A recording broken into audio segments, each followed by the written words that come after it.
1923 నుంచి 2019 వరకు అంటే వైఎస్ఆర్సీపీ ప్రభుత్వం వచ్చేదాకా మన రాష్ట్రంలో ఎన్ని గవర్నమెంట్ మెడికల్ కాలేజీలు ఉన్నాయో తెలుసా? 12 అన్ని కలిపి. మా ప్రభుత్వం రాక మునుపు 2019 నాటికే చంద్రబాబు నాయుడు అప్పటికే 3 సార్లు ముఖ్యమంత్రి, 4 ఏళ్ళు ముఖ్యమంత్రిగా పరిపాలన చేశాడు. అప్పటికే కనీసం ఒక్క గవర్నమెంట్ మెడికల్ కాలేజ్ అయినా తీసుకొచ్చాడు, ఒక్క గవర్నమెంట్ మెడికల్ కాలేజ్ అయినా కట్టాడా? ఆలోచన చేయమని అడుగుతా ఉన్నా, కనీసం ఆలోచన అయినా చేశాడని అడుగుతా ఉన్నా. అదే మా ప్రభుత్వం 2019లో మా ప్రభుత్వం వచ్చి కేవలం 5 సంవత్సరాల అతి కొద్ది కాలంలోనే మా ప్రభుత్వ హయాంలో ప్రతి జిల్లాకు ఓ గవర్నమెంట్ కాలేజీని తీసుకురావాలని, ఒక టీచింగ్ హాస్పిటల్ తీసుకుని రావాలని, మెడికల్ కాలేజ్ ను అక్కడ పెట్టాలని, ప్రతి జిల్లాలోనూ కూడా ఒక గవర్నమెంట్ మెడికల్ కాలేజ్ అక్కడ ఉండాలి అని. ఎప్పుడైతే గవర్నమెంట్ మెడికల్ కాలేజ్ ఎప్పుడైతే ఆ జిల్లాలో వస్తుందో అప్పుడు ఆ గవర్నమెంట్ మెడికల్ కాలేజ్ తో పాటు టీచింగ్, ఉచితంగా వైద్యం పేదలకు అందుతుంది. ఒక హబ్ గా యాక్ట్ అయ్యి పిహెచ్సిలు, ఏరియా హాస్పిటల్స్, పిహెచ్సిలు, విలేజ్ క్లినిక్స్ అన్ని కూడా అనుసంధానమై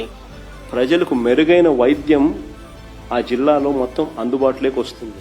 నేను అడుగుతా ఉన్నా, దిస్ ఇస్ కాల్డ్ విజన్. ప్రజలకు ఏది అవసరమో, ఏది ఇంపార్టెంటో, ఏది ఖచ్చితంగా చెయ్యాలి అనే దానికి ఒక విజన్.